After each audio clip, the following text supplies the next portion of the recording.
What's your emergency?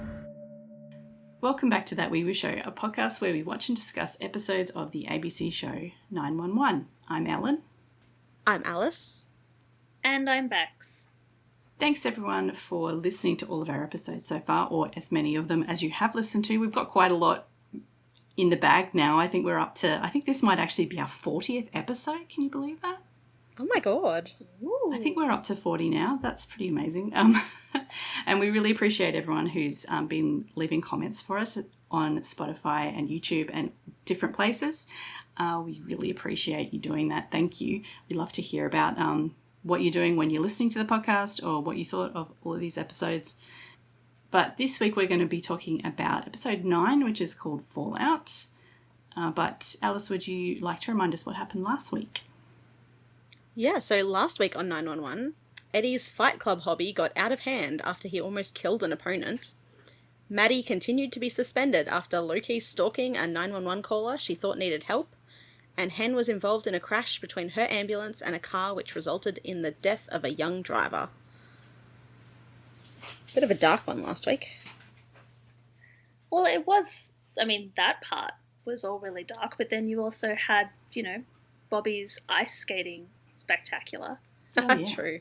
So, that was a little bit of a lighter moment in an otherwise dark episode. Mm-hmm. The ending was definitely dark. Yes, the ending was definitely dark. This week, we are going to discuss episode 9 called Fallout, the official promo that Fox put out for this episode tells us that the 118 respond to debris from a meteor shower crashing into an apartment building and a deadly fire caused by a hazardous waste truck crash inside a tunnel. Meanwhile, Hen struggles with guilt over her ambulance accident. Bobby introduces Eddie to an old friend to help with his anger, and Maddie receives an urgent call for help. Once again, I question when they write these summaries, and who writes them? Because there's so many things in that summary that are wrong. But I guess we can talk about that later. Yeah. Triggers for this episode include a car crash, domestic violence, gore, discussions of grief, hazardous and radioactive waste, post-traumatic stress, therapy in case therapy is a trigger, and there is also reference to gun violence. So I love that the summary talks about debris from a meteor shower. Does one hunk of rock constitute a shower? Yeah. And the other thing with it is that it's like the first 2 minutes of the episode. Like there's hardly anything. I guess it counts as one of the emergencies. Yeah. But it does, but it makes it sound like it's this massive, it's going to be an arc that's going to cover 2 whole episodes. It's going to be this massive thing, but it's just, it's just Olivia. It's one hunk of rock in Olivia. And that's what they have to respond to. Yeah, and who does Bobby introduce Eddie to? Yeah, see, that's the other thing. I think they're referring to Frank. Yeah, they're referring to Frank, but badly? Because I don't think how does Bobby know him? Yeah, does Bobby know, we never find out that Bobby knows him. No. Right? See, I know we were joking in the last episode about it should have been Hot Priest, because at least that would make sense. Yeah. But if it is Frank, then why are they making a big deal about Bobby introducing Eddie to Frank when both Maddie and Hen and also Buck have possibly seen Frank? Yeah. So it's not like this one-off special thing. Everybody sees Frank. Frank is like the LAFD's bicycle. Everybody gets a ride. Oh, that's unfortunate. Saying something considering he's got wheels too. Oh no. And I also laughed when they all went to see him, because at the end of the last episode I literally said, everyone's going to go to therapy. Yes. and then he's going to come out and go, all right, who's next? But they actually have been, and they're one after and another. kind of did. Yes. But yeah, I wonder whether there was supposed to be a bigger thing about Frank, and whether there was actually some kind of scene with Bobby and Eddie and Frank, or whether they wrote this summary well in advance of actually getting to the episode and then they changed it and they just forgot to go back and do the summary. I don't know. Well, it seems like they do that a bit. Or they don't re-release It does, doesn't it? new ones, or the people don't update, IMDb or whatever. No, but this isn't IMDb. This is the promo that's like given in advance of the episode going out. So it's what went into the TV guide for people to read before the episode aired. So I don't know. Yeah, like we're currently in hiatus, and we've got the summary for the next episode. Like we got that a couple weeks ago. So maybe they like hand over the projected storylines to somebody and they write all of the promos in advance and then hand them over to whoever they give the promo stuff to. Once again, I am begging anybody who knows anybody who is in any way tangentially involved in Hollywood and television and can tell us how this works, please tell us.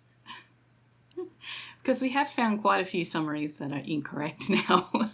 A lot of them are. Yeah. Yes.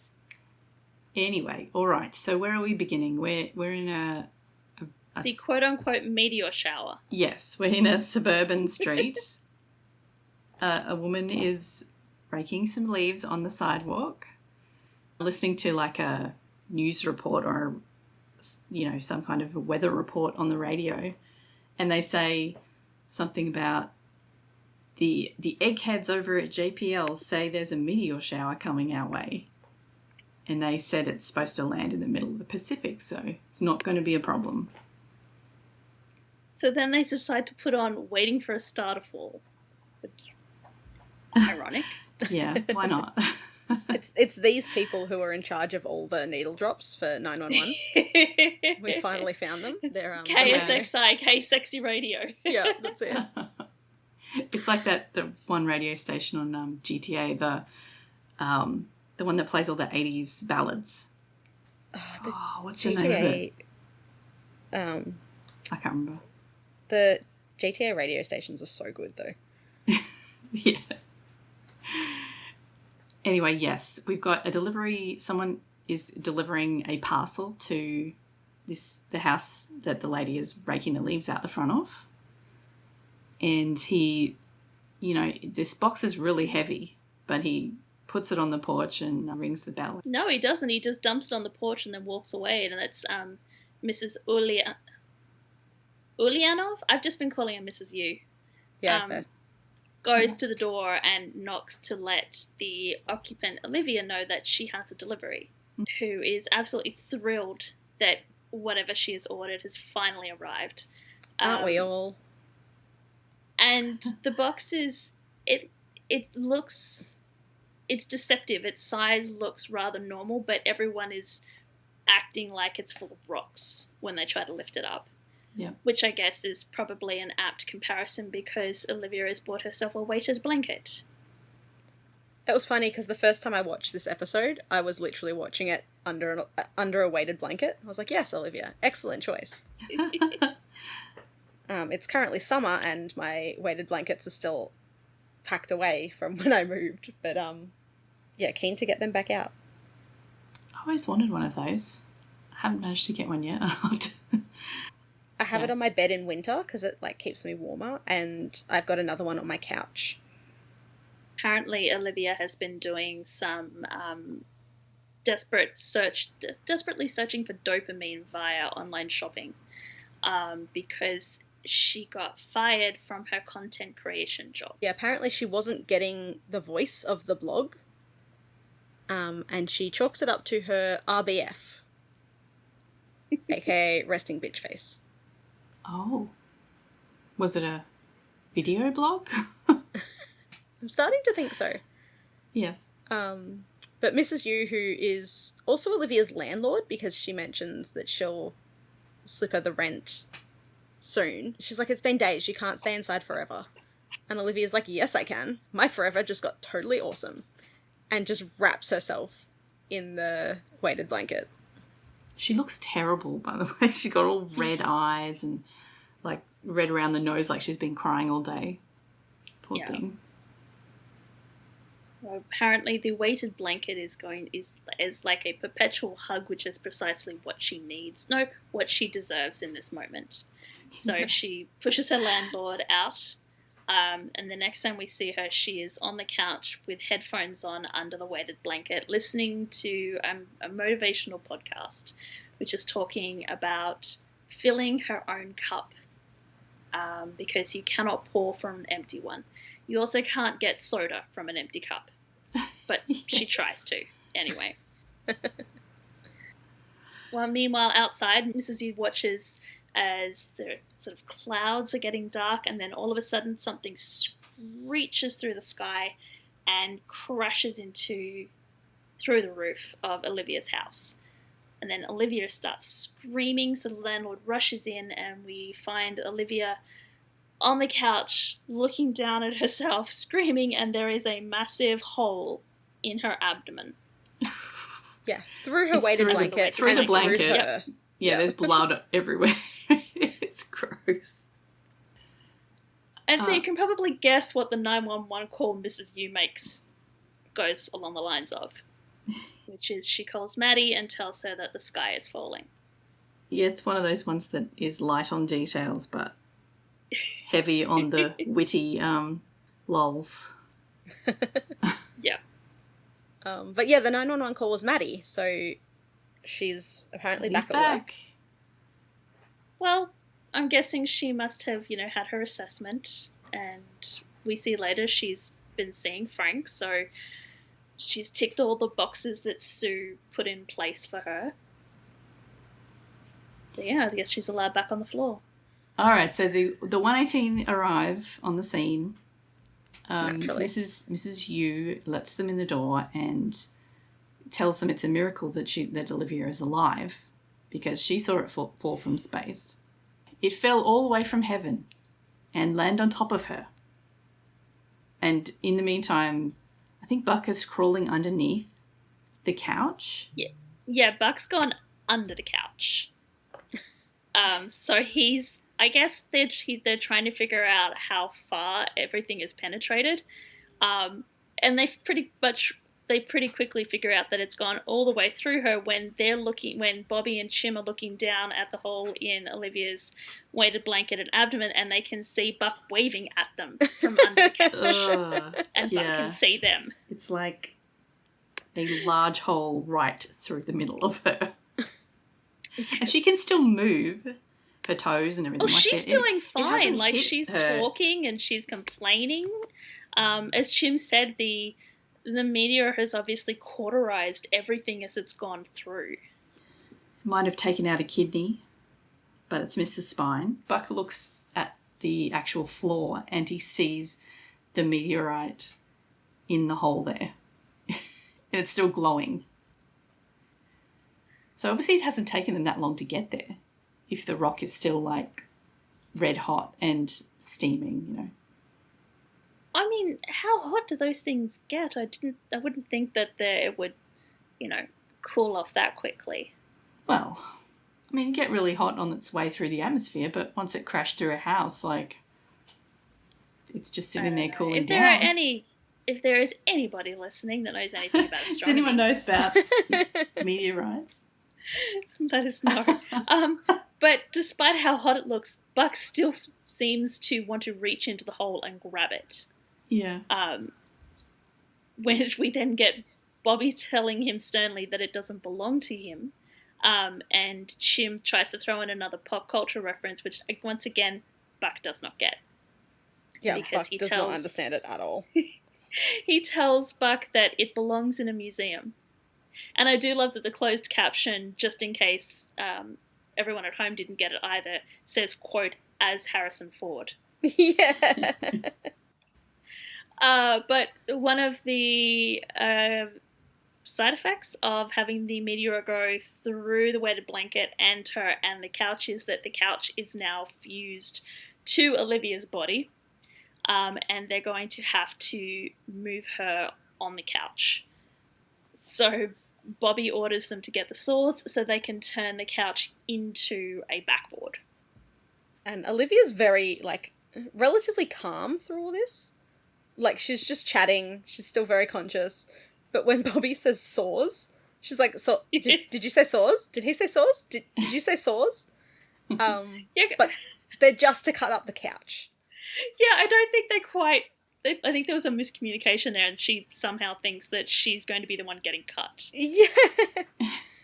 But yeah, so instead of panicking, she's just sort of like, woe is me, which is, like, fair. She's just been fired, she's having a pity party for herself, and now she has a hole through her. And while they're cutting up the couch, Olivia's like, of all the people on the planet, this thing had to hit me. And Buck is just peak Buck, and goes... Well, you know what? Only one other person in history has ever been hit by a meteorite, and that was in the 50s, which makes you pretty special. Yeah, because while Eddie and Chim are working, Buck is in the corner on his phone Googling meteorite hits. And yeah, Olivia's like, I don't feel special. How do you know that? Why do you know that? And Eddie just goes... Buck was on the pier when the tsunami hit. He's kind of obsessed with natural disasters. And Buck looks so proud of himself. He's like, yeah, I am. He's obviously been chewing like Eddie's ear off about natural disasters for a while now. And Olivia says that if he wants natural disasters, he should look at her life.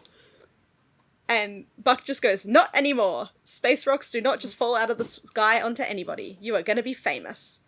And then she's like, oh. Oh, she looks really happy about it. Yeah. Like, oh, Buck, you're such a ray of sunshine. He's not wrong about the history of meteorites, because there really has only been one person to ever be hit by a meteorite. I Googled this in case this was a rip from the headline storyline, and it's not. There has been reports of property damage from meteorites striking, but a woman named Anne is the only person who's ever been hit by a meteorite. Okay.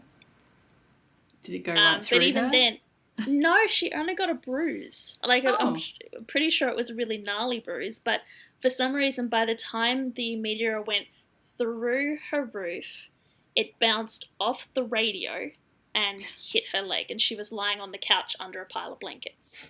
So even then, it didn't, like it hit her, but it wasn't a direct hit. Yes. Huh. Interesting. Yeah. And then apparently they then got into some disputes about actually who owned or who had ownership of the meteorite, because it landed in the house, In her house. Anne was renting the house, so did it therefore belong to the landlord and all sorts of things. But that's a different story. Interesting. But so back to 911. Eddie and Chim have finished cutting up the couch. They've created an instant backboard, and they are able to lift Olivia up and carry her on the backboard out to the ambulance. Is this where you saw the crow? Did Olivia have some think kind it of might crow have artwork been, on her? Yeah. Because he says, what does he say at the end here? Oh, yeah, I can't believe Hen missed this. And then as he moves away, there's a crow on the wall behind him, like a picture of a crow. Oh, And I was like, this. I was doing that, the the Leonardo DiCaprio Leo pointing meme again. Yeah, I was like, there's a crow there. So meanwhile, we have a bit of a sort of tone shift here, because we were quite lighthearted with after she sort of got over the fact that she had a hole in her, the meteor lady was quite upbeat about the whole thing, I guess, once she realised that she was going to be famous out of it. And the music is quite light and kind of, everything's going to be okay. But then after the title card, we go to Hen after Jim says, I can't believe Hen missed this. Hen is talking to Frank. We don't know what his name is until later, but... No, I know, but I know they'll it's Frank, so I'm just going to call him Yeah. Frank. She's talking about how she's doing after the accident in the last episode. So she's not sleeping very well. Every time she closes her eyes, she sees the accident replaying. So this was a a nice reveal. So when we come back from the title card to Hen being in therapy, the camera is just on Hen. We don't actually see who she's talking to. And then after she says, every time I close my eyes, and Frank finishes her sentence and says, you see her face, the camera pulls back to reveal a wide shot, and we see that Hen is sitting in a very nicely appointed room, which is obviously Frank's office, and Frank is sitting across from her, and he is in a wheelchair. So I did a little bit of Googling, as I do. Frank is played by Eddie McGee, who is an amputee. All So right. this is not an able-bodied actor being put into a wheelchair. This is a disabled actor. He lost his leg to cancer when he was a child. Right. And fun fact, he was the first winner of Big Brother in the US. Oh, wow. Really? Yes. There you are. He went on to fame and fortune after all. Now But that I've said that, I don't remember who any of the winners of Big Brother were in Australia. I Like, was- if I you just said, Reggie? Yeah, if you said I have who no they idea. were and showed me a picture, I might be able to. Like, I watched like the So the first season maybe, The and then I was like, first okay. one was a guy named Ben. I can't remember which one Reggie won. Reggie won one, and she's just been on I'm a Celebrity, Get Me Out of Here. Oh, good Oh. lord. A serial reality TV. Well, she's vision impaired now, so Oh wow, yeah. that must so have she, been interesting like, in the jungle. oh, literally, like all the others were helping, and like they'd be like, "Oh my god, baboons!" and she's like, "Where? What?" The thing I like about Frank and about Eddie being cast as Frank is that once again you've got a disabled character or a disabled actor, and there's just no mention of their disability. It's just, this is Frank. He's in a wheelchair. Yeah. Yeah, they're just doing their job. Yep. Is being everybody's therapist. Yeah. Oh, that poor 'cause they- man. Poor dude. But they use the technique that several writers have used throughout the series, which is Frank is the constant in this scene, and we just, every time he asks a question or every time he says something, a different character answers. So when Hen starts talking about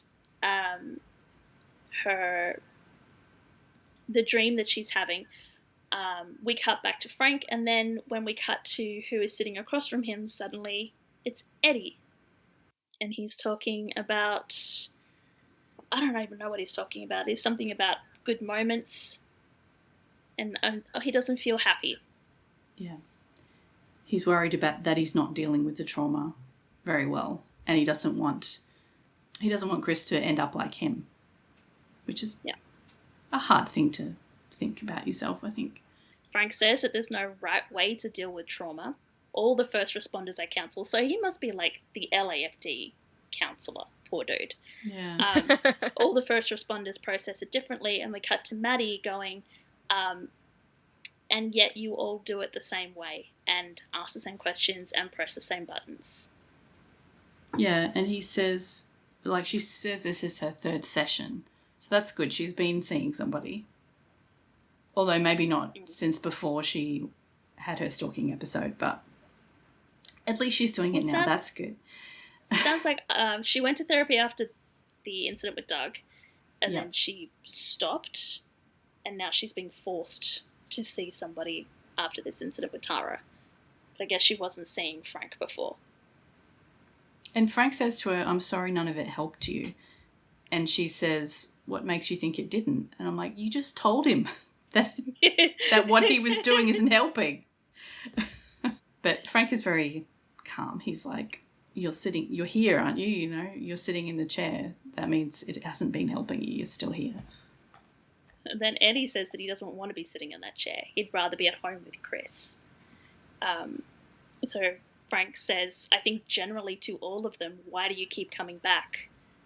And like Maddie's like, Sue told me to. Yeah, I have to do my job. Court mandated therapy. Hen is a little bit more reticent, but she's like, I know I need help to process this, even though I don't want to process it almost. And Eddie, God bless him, is like, I don't want my kid to be like me. And that's why my heart broke a little bit. Yeah. He tells Frank that Chris used to be this happy, open kid, but then he felt that he had to hide his pain and pretend that he was okay. And Eddie doesn't want him to do that. They sort of get to wrap up this scene by each of them, stating what happened, I guess. So Maddie says that she did violate the department policy and violated a woman's trust. And Eddie says he almost killed a guy with his bare hands. And Hen says, I killed a young girl in the prime of her life. But Maddie says that she survived and Doug didn't. So collectively they're not doing all that great. But at least they're talking about it. Well, that's the first step. A bit, yeah. Yes, kind of talking about it. Yeah. So while those three are going through, no, it must be the next day because Eddie is now back at the 118.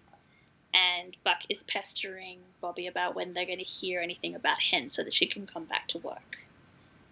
Mm-hmm. And this is where we find out that it really is just a revolving door at Frank's house of therapy, because Eddie says that he walked out as Hen was walking in. Or no, he was going in while Hen was coming out. Either way, they crossed paths. She seemed okay, but sad. Well, this is where we find out that, at least Buck has seen Frank before. Yeah. Because he says, house therapy with Frank, I haven't seen in a while. Eddie doesn't think that he and Frank are clicking. I'm not sure why he would think that. Chim says, you should try talking to Rosemary. I went to her after the stabbing. She was great. And Buck just chimes in with, is that the one I slept with? And Bobby is so quick to say no. So fast. But I can't remember, did everybody find out that Buck slept with the therapist? Like, how does Bobby know? It's been so long since season 1, I can't exactly remember, but but yes, apparently she doesn't work for the department anymore. And I have a feeling that Bobby had something to do with that. And Eddie just turns to Buck and goes, you slept with your therapist. Which Buck chalks up to going through a phase. And then is like, hey, didn't you just go through one of those? Yeah, well, he just punched people. He didn't randomly just sleep with everybody. All right, so, yeah. Athena appears. She appears. She's on duty, apparently. She's allowed back at work, too. Well, I guess if her Maddie's suspension allowed is back over. At work, then everybody's allowed back at work. It's just Hen's not. I wonder if Athena has also been at therapy. With Frank. Well, Frank may only be the fire department shrink. But she was... Would she need therapy? No, therapy? I don't she was think just, so. She violated department protocol, policy, whatever. I don't know that that's a therapy. She just got her wrist crime. slapped. Yeah, ride the desk for a little while. Like the desk at home, because she wasn't even allowed at work. Yeah, ride the couch. She Hello. pops up. Okay, I'll take that statement back. This must be Athena's first day back, because when Bobby sees her, he says, look who's back on the beat. Yeah, like, dude, you live together. Surely you would have noticed. You didn't know? That your wife was back at work. I mean, this whole thing is just so stupid. Like, oh, I came to the 118 to find out about Hen. Couldn't you have asked Bobby? Like, I mean, if Bobby's in the middle of a 48... Well, call Hen. See how she exactly. is. She's your bestie. But no, they need her at the 118 for plot-related purposes. I mean, Chimney actually does say to her, did you talk to her? And she's like, no, I tried, but all she wants to talk about is the girl. But isn't that what you want to find out? Like, yeah, anyway. It's a weird conversation, this whole thing. It's just strange. Yeah, it's like we need a certain plot point to come out so we're just going to do whatever we can to get to that plot point. We're not really concerned if it makes too much sense. That's it, just don't think about it. Athena's there for hand-wavy reasons. For hand-wavy reasons, and also so we can get a conversation about college essays, because May has emailed Athena a copy of her college essay, which prompts a fun discussion about college and college essays amongst the 118, which culminates in Buck telling everyone that he doesn't remember what his college essay was about, and Chim shoots back, well, why don't you ask Maddie what she wrote for you? Oh. But then Athena looks like she is ready to smite everyone and anyone in her path, because May's essay is not about her experience in the tsunami. It is called Living with the Enemy, aka Athena. I love that May wrote this. I honestly, it's a better essay than my mother forced me into a car which was then surrounded by electricity, so I couldn't get out and I had to watch a woman die in my hands. Yeah. Okay, so is Hen at the 118 here in this next scene? Or are they at Hen's place? I'm trying to remember. No, because you can see the ambulance behind her. Okay, so she has actually come into work to talk to Bobby about the findings of the investigation, basically, have found that she pressed the button and the light was green when she drove through the intersection, but the light on the other side of the intersection never changed. So there was something wrong. Yeah, so it was also green. So she did everything right. Except not slowing down before she entered the intersection, but we'll just ignore that. Apparently that's not protocol for the LAFD. Well, not this version not in of the this LAFD. universe, yeah. So yes, Hen did everything right, and yet Evelyn is still dead. And she feels like it's still her fault. He can show her a million pieces of paper that say it's not her fault, but it's still going to feel like it is her fault. And then we get the most random line, like, did you know she played the cello? Like, Jesus, Hen. We all saw the cello music. Yeah, we saw everywhere. the camera zoomed in, we're good.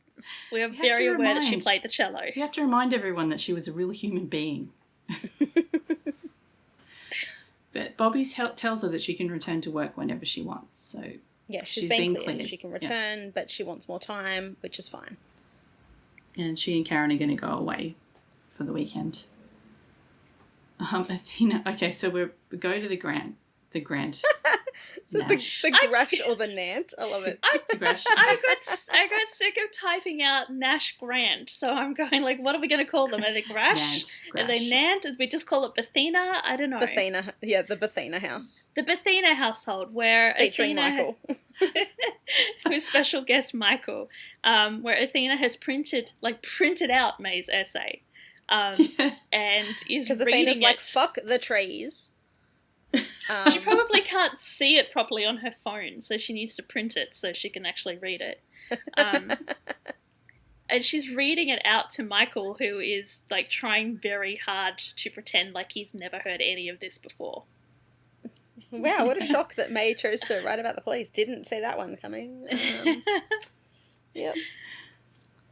And Athena's ranting and raving, and Michael's going like, that's the interpretation that you are giving this essay is not what May is saying. And Athena's like, what do you know? You haven't read it. And Michael's like, oh. And then she does like the biggest side eye. She's like, you have read it. Like, well, we discussed it. Yeah, May wanted to write about something that mattered to her, but was worried about Athena's reaction. Quite rightly, apparently. Yeah, Athena's mad. Athena is so pissed. She's also kind of blowing things up a bit. Like, she's like... So she just tells the whole world that her mother's a good-hearted but misguided cop who has wasted her entire life trying to fix a system that's broken beyond repair. It's a college essay. Like, did they it's only go to the 600 colleges, words right? long. Yes, but I think she's seeing this as this is representative of how May actually feels about her. Yeah, which I totally get, but like yes. It's not like she's publishing it in the New York Times, like. No, but she's kind of It's a college essay. Yeah, but she's not worried about what she's saying. I guess she is kind of worried, but it's just she's suddenly realizing how May sees her and her perception of her mother, and it's not one that she particularly likes. Yeah. Michael's trying to talk her down and tell her that, you should actually be really proud of her because we raised the kids to be strong, smart, and independent. And this is May being strong, smart, and independent. We did a great job with these kids, and you need to support her and be proud of her. And Athena just goes, it's easy for you to say because you're not the enemy. And flounces off. Oh, she's not happy. So Hens goes to visit Chim, and they have a drink, a coffee. I'm going to assume it's coffee. It's something in a mug. It seems too early in the day. Might be to whiskey. Be drinking in a coffee mug. It's fine. It could be. And she says that she tells him that since the crash, Karen has been a rock. It's like the IVF stuff never even happened. Yeah. So she suddenly realised that, I was overreacting and being too emotional, and now my wife is having this trauma, so I don't need mine anymore. AKA, once again, 911 traumatizes a character, but then when that trauma becomes inconvenient for the storyline, they drop it like a hot potato. Yep. Like, Karen gets one episode to be traumatized, and now she has to push all of her trauma aside and be a good wife for her wife. I mean, she just does say later that she, it was the hormones talking. And this is literally sometime just like, later. it was the hormones. It's fine. I wasn't actually sad about any of this. It was just the hormones. You don't just So get mad. over that quickly. No! But the actual point of this scene is that Karen, the away that Hen and Karen are going is a new wellness spa because it will have a healing influence on them. Oh, yeah, and Chim says it sounds very crystal-y. Like there's going to be crystals there. Hen's going to try anything to make her feel less awful. Short of a colonic. She doesn't want a colonic. No. She, as long as there's a comfortable bed and no one trying to talk her into getting a colonic. She specifically says that she will try anything that can make her feel like she can do her job again. And Chim tells her that someone once told him that the world is full of patients, but what it really needs is more caregivers. And that Hen was the best caregiver that he knows, so she has his blessing to go and do whatever she needs to do to heal because the world needs her back, and so does he. And the someone that told him that was Eli, back in the episode Chimney Begins. Oh, yeah. Yeah. He remembered. I love Chim and Hen's friendship. Yeah. And Hen looks really touched that he would say that too. Yeah. Okay, so at 911 headquarters, the boys are heading out. They've finished their shift and they're going to go out on the town. Karaoke and wings. Josh is trying to talk Maddie into going too. But Maddie has plans with Buck, and she doesn't think that Josh wants him to join because you do not want to hear Buck singing Eye of the Tiger. And apparently he also does one-armed push-ups. Like, what? But is it on top of a car, Jensen Ackles' Eye of the Tiger? Like scratching at your arm because you've got ghost sickness kind of thing? I do want to see Buck doing Eye of the Tiger. That'd be great. I don't know. Have we got confirmation that Oliver can sing, or is it going to be super painful? Oliver refuses to do karaoke, and I'm pretty sure there was just a thing about whether there'd ever be a singing episode of 911, and he was like, nope, not doing it. I will be in the corner refusing to sing. Okay. That's good because I find those episodes really cringy. Anyway. Not a fan of the Grey's Anatomy Coma Dream sing-along? If it's a dream, it's fine. Like with Oh, the tap dancing. what about Supernatural, Once that's More fine. with Feeling? That was amazing. That was amazing. It was just very No. weird. But No. anyway. I don't think we need it. No. But whatever plans Maddie has with Buck are not going to go ahead because Maddie gets a phone call from Tara. And Tara is begging Maddie to come over because she needs her help. And despite the fact Maddie telling Frank that she realised what she was doing was wrong and is very sorry, she immediately drops everything to go and help Tara. Yeah, Maddie trusted her way too quickly. I would have been like, is this a trick? Like, are you trying to get me to lose my job again? Like, Yeah, like, ma'am, this woman came into your workplace, called you a stalker, and nearly got you fired. yeah. Yeah. What are you doing? And she doesn't even give her any details. She just says, can you come over? And Maddie's like, yeah, I'm on my way. I mean, Maddie knows where she lives because she's, cased out the joint and sat outside the house. No, she went into the house. Yeah. She got invited in. Well, she kind of invited stalked the herself bedroom. in, I guess. Makes it sound like a vampire that she got invited in. Cross the threshold. Do we have any evidence that Maddie's not a vampire? Have you ever seen her in a mirror? Yeah. Yeah, we have, I think. The fact that she lives in LA and yet goes out in the sun a lot. Some vampires can go out in the sun. Haven't you watched Twilight? Yeah, but I was about to say, and she doesn't sparkle. It's LA. Everybody sparkles. Oh, I guess so. But too much highlighter use, huh? Well, she does literally get invited across the threshold when she gets to Tara's place. But Tara's got all blood all over her. She's holding a gun and her hands are covered in blood and she's got like a cut lip and everything and she's not looking good. And we thought he came after me. He was so mad. And Maddie's like, oh my God, what have you done? Yeah, Tara's holding a gun. And Maddie doesn't do anything to take it away from her. Yeah, she's does like not waving try it and disarm around. her. Yeah. But later on in this scene, when Tara is getting really agitated, she's actually pointing the gun at Maddie at one point. Yeah. But, it's seriously, Maddie, secure the scene. Get that gun away from her first. Don't worry about the almost dead guy on the rug, because if Tara squeezes that trigger, you could be joining him. Mm. Yeah. The first... But no, she does not do that. The first step of, first aid / CPR, in Australia at least, is danger. Yeah, remove all hazards. Remove the danger. Like a gun. Or remove yourself from the danger. Yeah. But she runs right into it. She looks at the state of Tara and says, you killed him. And Tara's like, I thought I did. But he's still alive. So, yeah, she finds Vincent on the rug. He's lying on his back. He's got a hole in his upper shoulder kind of area. Yes. Mm.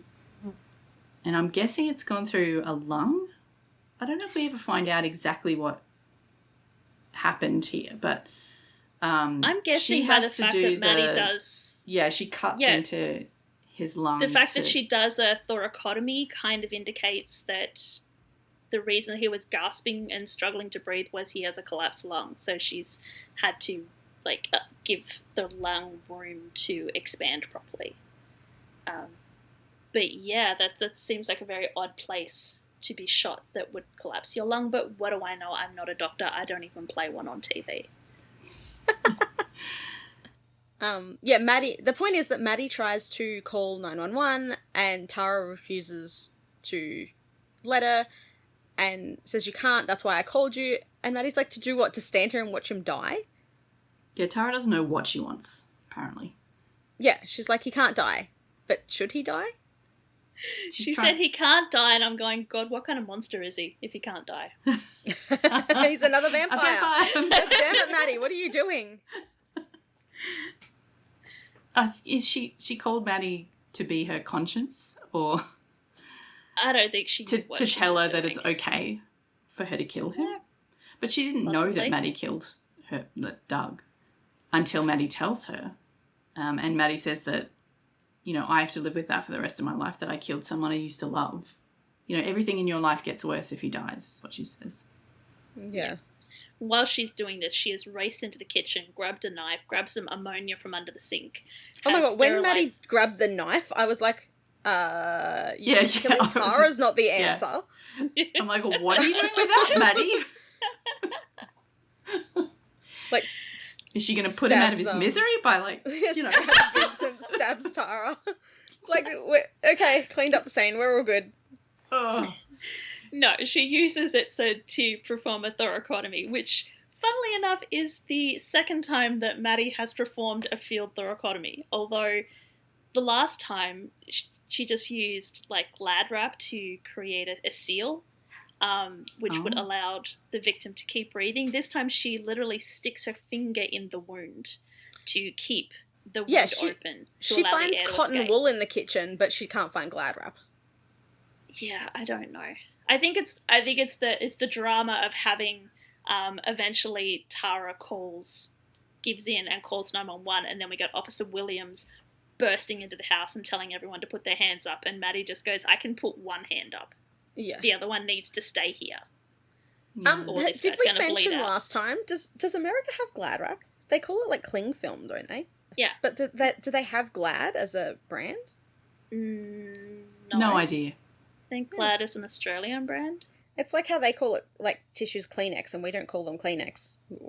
All cling film here is Glad wrap. Yeah. Aldi brand, it's Glad wrap. It's fine. But we don't call tissues Kleenex. Kleenex, yeah. We do have Kleenex, though. Yeah, we do have It's Kleenex. complicated. Yeah. Yeah, so Glad wrap is cling film, just so everyone knows. Sorry, yes, Australianism slipping in. The 911 call that Maddie makes is interesting because she immediately goes into professional mode and gives her dispatch number and gives all of the pertinent information and says, don't ask me any questions, don't route me through to Stephanie Gaskins in the EMD, just get police and paramedics here and be advised there is a gun on the scene. Yeah, she doesn't actually say the address either, so I guess they just teleport to Maddie's location. I'm guessing that the next thing she says is possibly the address. Yeah, but the address is supposed to be the first thing you say. Well, apparently her badge number is more important. Way more important. That's it. Anyway. Even Buck, I'm pretty sure, gave the location. Anyway. When Chimney was stabbed. Well, even when he was following the woman with the dead guy, the not so dead guy, it was this is Evan Buckley, I am LAFD, I am following a car on this road and this road. Yep. So, yeah. Apparently Buck is really good at making 911 calls. Maddie's only good at receiving them. I'm sure the address must have been given at some point. Otherwise, they wouldn't have shown up. They all have their skills. I have a feeling Abby did the same when she called. Way back when she had to do the... I'm guessing it's just because they can't be bothered making up addresses all the time. Probably. Maybe, yeah. But it just irritates me because, the first thing you're supposed to give is the address. Well, I mean, when you're panicking, it's... But you can remember the order of stuff. No, if she can remember her badge number, and she can, very sternly say, don't ask me protocol questions, surely she would remember, one of the fucking protocol questions is, where are you calling from? Yeah. The guy's just but Maddie, and she's like, said don't ask me any questions. It's no, but where are you calling? You're not calling from a landline, you're on a cell phone, we need your address. We can't be triangulating, Maddie. Can you just tell us where you are? Anyway, they get him all good and then take him away in the ambulance. And Tara's holding his hand and looking all concerned, and Maddie's just are you kidding me right now? He just attacked you. You just shot him. And you shot him. Because he and was now you're trying to kill are you okay? And Maddie, who is covered in blood, is just rolling her eyes. Yeah. But for a bit of change of pace, we're going off to the day spa. Mm-hmm. Where there are no crystals. No, it does look quite nice. It looks quite busy. There's a lot of people around. Yeah. It doesn't look very relaxing. No.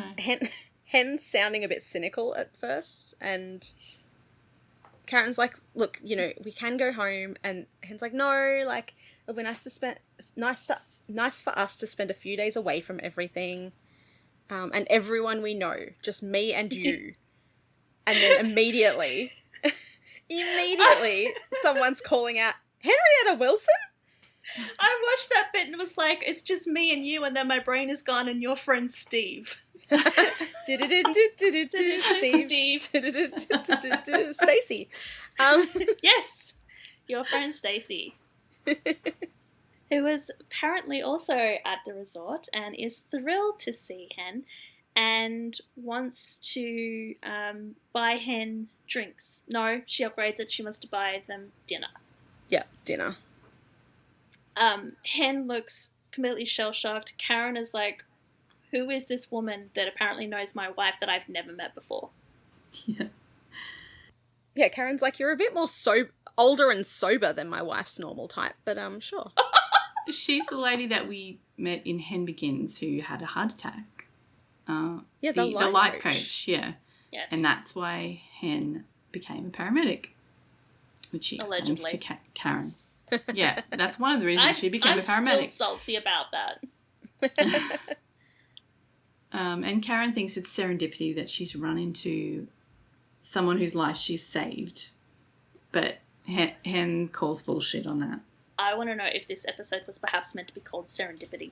The number of times that people say that word. Oh my god, serendipity. It just keeps getting said.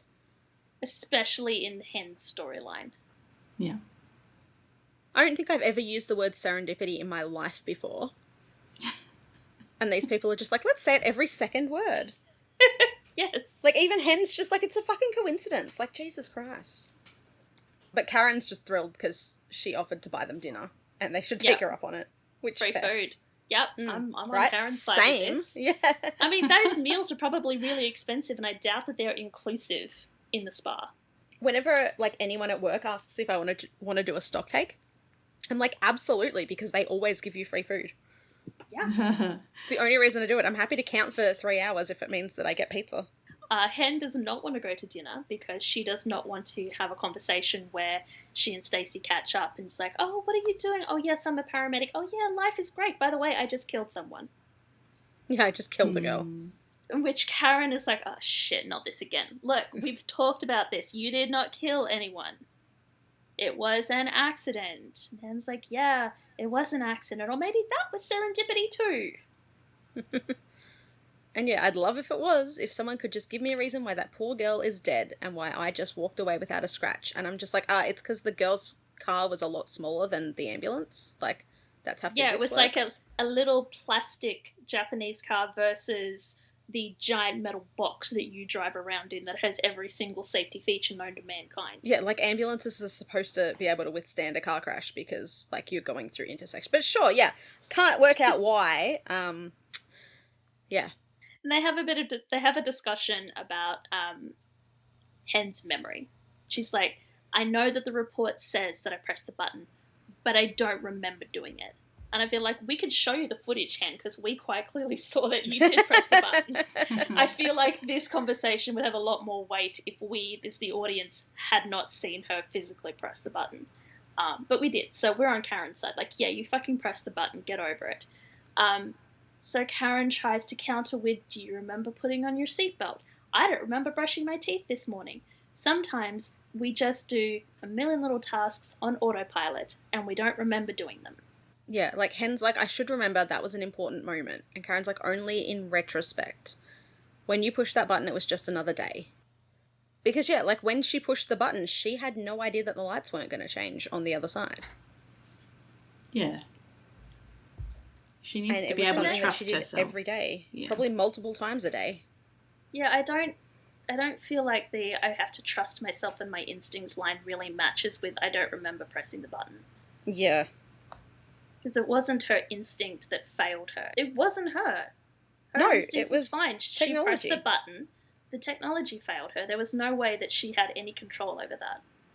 Yeah. You know, I get why it still feels like her fault. Oh yeah, 100%. We're going to leave the day spa and we're going back to the hospital where Buck is getting a cup of like truly terrible hospital coffee, because he's doing the good little brother thing, and he's sitting in the waiting room with Maddie while she waits to hear about Tara and Vincent. Well, they had plans for tonight anyway, so he may as well. Yeah, he had nothing better to do. I don't think he particularly thought he'd be hanging out in a hospital waiting room again. No. But he's gone to pick her up. That's probably it. She needed. He thinks doing a finger thoracostomy is kind of badass. And he's trying to buck her up by saying, he's trying to buck you her say. up. She is a buck. I 100% meant to say that. No. You saved a guy's life, one who did not deserve it. And Maddie's like, no one deserves to die. Officer Williams comes back at this point and tells her that she's free to go, that she doesn't need to give a statement because he spoke to Vincent before they wheeled him into surgery, and apparently he shot himself with his gun. Yep, somehow in the shoulder. Yeah. And I'm sure that if they checked his hands, he would have no gun residue powder on his hands. But they can't they have to take him at his word, even though Officer Williams does not believe a single word out of his mouth, but he tells Maddie that she's free to go. And then Tara comes out. Oh, yeah, she's really happy to see Maddie. She wanted to thank her. But, and she says that Vincent's going to forgive her if she would forgive him. And we can make things work. And Maddie's like, what are you talking about? No. Tara is still like, it can be different. We can be different. He promised things can be different. And Maddie's just like, oh, for fuck's sake, nope. No, Maddie can't believe what she's hearing. And Buck asks her if she wants to. Like, Tara leaves. She's really happy. And Buck asks her if Maddie wants to hang around in case she needs her. But Maddie just says, no, I can't help her anymore.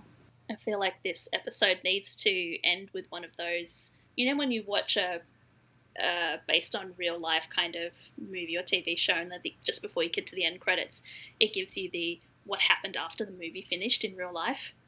Oh, yeah. I feel like there needs to be, at the end of this episode, they go like 6 months later, Tara was found dead at her own house. And Vincent has disappeared.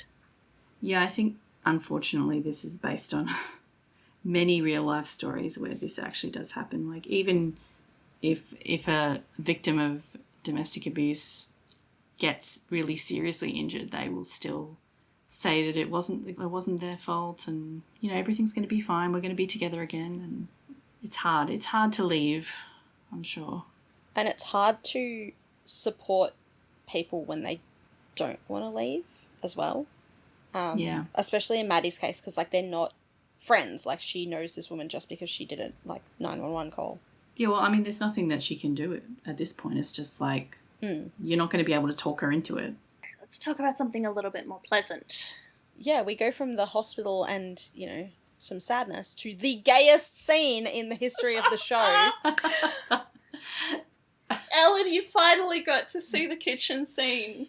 Actually, when it first came on and I saw the two of them standing there, and I turned to my sister-in-law and went, is this the kitchen scene? She's like, yeah, this is the kitchen scene. I'm like, oh. It's I recognize the clothes as soon as it comes on. I'm like, oh, it's that hoodie. Let's go. I'm like, oh, I've seen this on Tumblr, I'm sure. So we're at Buck's loft. Eddie and Chris have both come over for dinner. Let's keep in mind through this whole scene that Chris is sitting on the couch in the living area. Yeah, we know that because we see him sitting on the couch, and as Eddie is clearing the plates and bringing them from the living area into the kitchen. So yes, Ellen, Chris is here. But yeah, they're having a lovely conversation about how Tara shot Vincent and then took him back.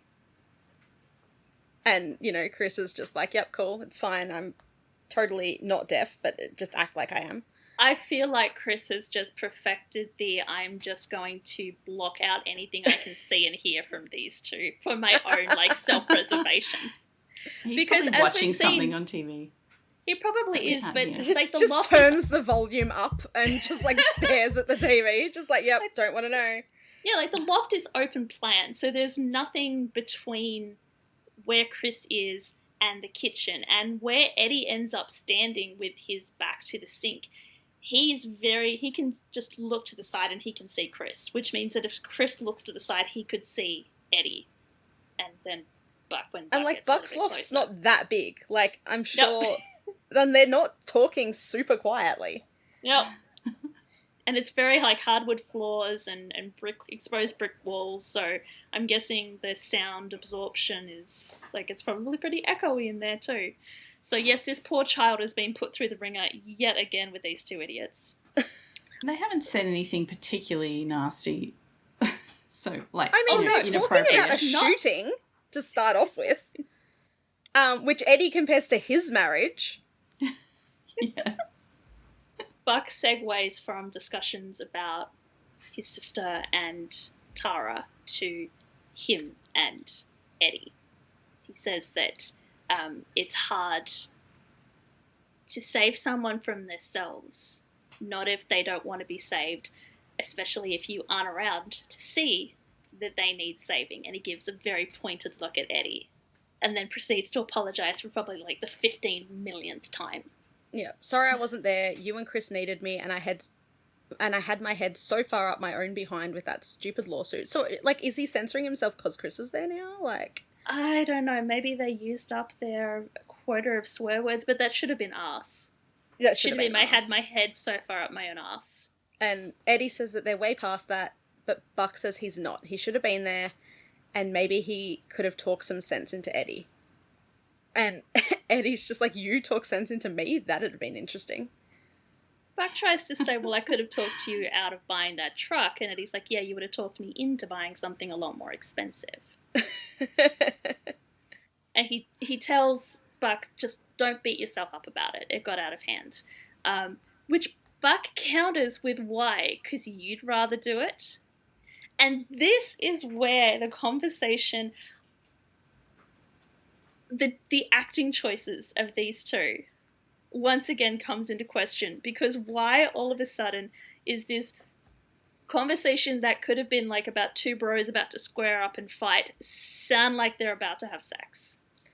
Who directed like this? Quite flirty. Like, who wrote this and who directed this? Because, like, what?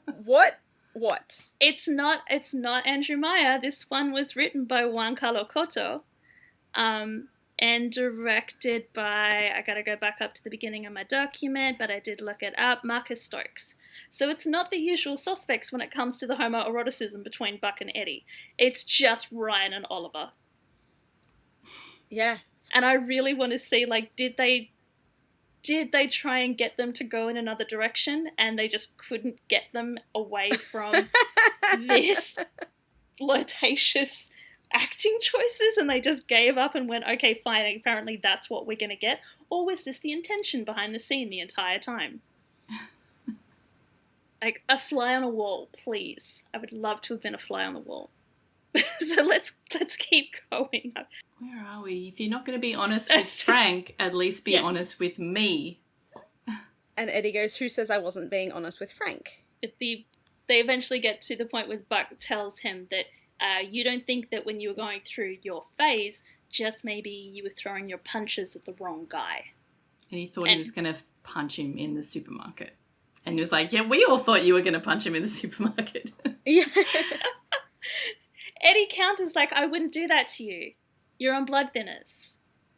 And then Buck says, well, I'd still take you. Yeah. And then you think so? He swaggers. There's no other. It's like a cowboy swagger over, because at this point Eddie is still like leaning against the sink, whereas Buck had been getting beers out of the fridge, so he was behind the like island counter. So he kind of swaggers his way around the counter. He's literally got like one hand tucked into the top of his belt loops or his jeans or something. And looks at Eddie and says, you want to go for the title. And once again, there is 100 ways you could say that line, and if they had meant it to be some kind of, you know, brotastic, we're about to get in a fist fight way, they could have gone like that. But instead, Oliver says it like this, which just makes it sound like somebody's about to get naked. And, like, Eddie's reaction is to smirk, have a drink from his beer, with it, like, while wiggling his eyebrow, and then they cut to the two of them on Buck's couch with Chris in the middle while they're playing some kind of Street Fighter ripoff. They had to put Chris in between them to break up the kind of tension. And this poor child has just been in this apartment the entire time, just like, oh, not again. La la la la. It's happening I again. Can't see this. I can't hear this. It's not even in a hospital this time. I can't even go find a comatose patient to sit by the bed of. It's just, I feel like this is one of these scenes where if you showed it to somebody out of context and said, tell me what is happening in this scene, the only interpretation that they could bring out of this scene is that these guys are flirting. Yeah.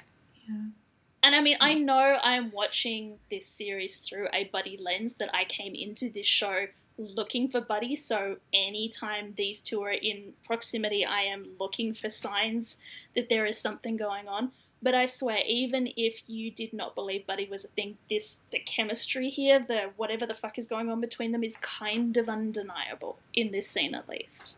It's ridiculous. Like, my notes from the first time I watched this scene was just, this shit is so gay. That was all I had to say about this scene. Well, even stepping away from the last few seconds that do take it to the next level. The beginning of the scene, I was like, so Buck is apologising for not being there because they needed him and he wasn't there. And, like, not having seen anything after this point, like, we haven't really seen, like, I know they work together and they've been, obviously we know that they have done things together and with Chris quite a lot. Things together? What? You know what I'm talking, like, outside. I'm not talking about those things at the moment.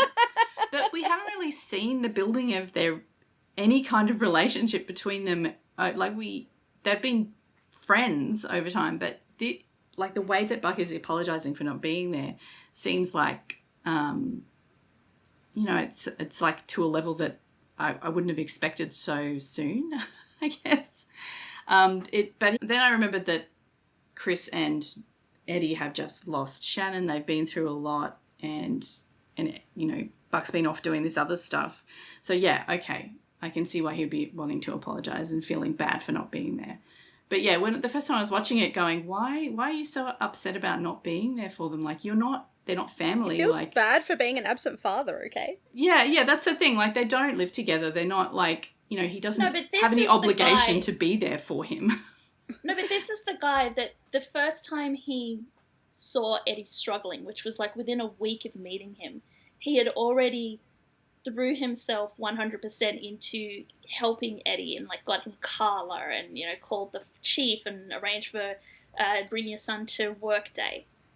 Yeah. So he's very much, if he sees Eddie struggling, he's going to go all out to try and help him. So yeah, he missed it this time. This whole thing after Shannon died, after this tsunami, after everyone was struggling, Buck's previous patterns of behaviour applied.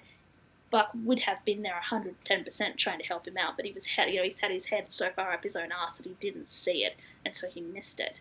So that the apology is completely understandable. Have we seen him do the same for Chim and Hen when they're struggling? Not so much for Buck. I mean, he does. He'll ask about them. He certainly talks to them about them to other people. But, and he does, try and speak to them, but we don't see that on screen as much. But yeah, anyway, I was just thinking that at the start of the scene, going, why is this like this? And then, afterwards I realised that.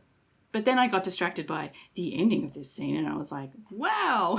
But it didn't go for as long as I thought it would have. Like, the way everyone talks about this scene, I was like, oh, that was short. I think, unfortunately, you're coming into this with, like, everything has just been built up so much. And your expectations are, like, through the roof. Although I am pleased to, I think if I'm reading this correctly, that you're not walking away going like, oh, that's what you guys were talking about? Oh, no, no. I definitely watched it and went, whoa. You're seeing what we're seeing. Why is he getting so close? Why?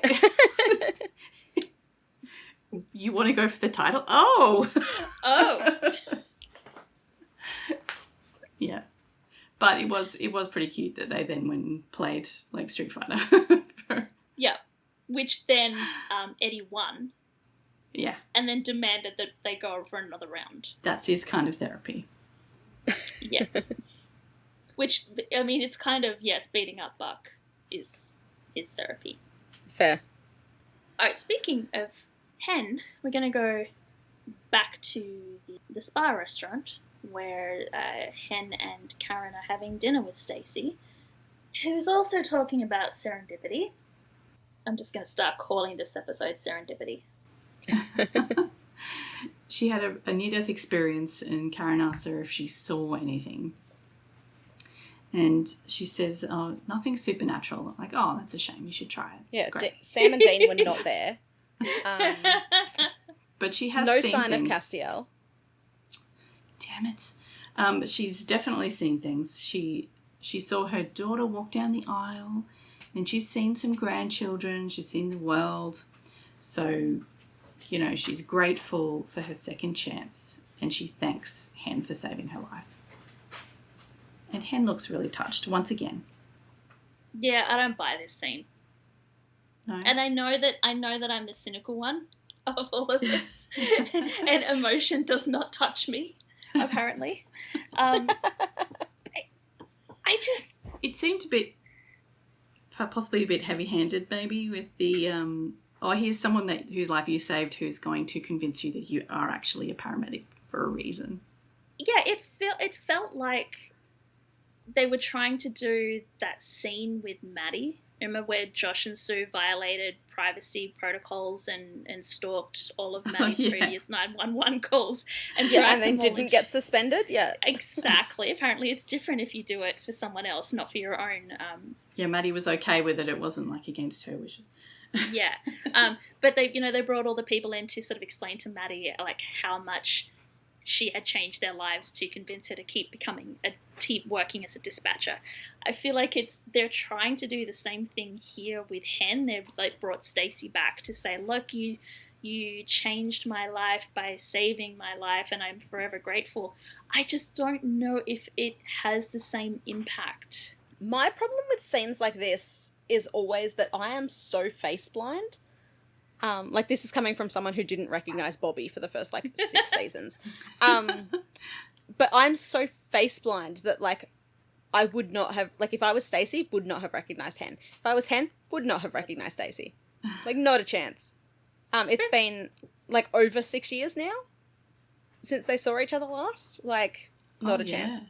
It's not even that. I feel like if Hen is so far deep in her depression that with... and her...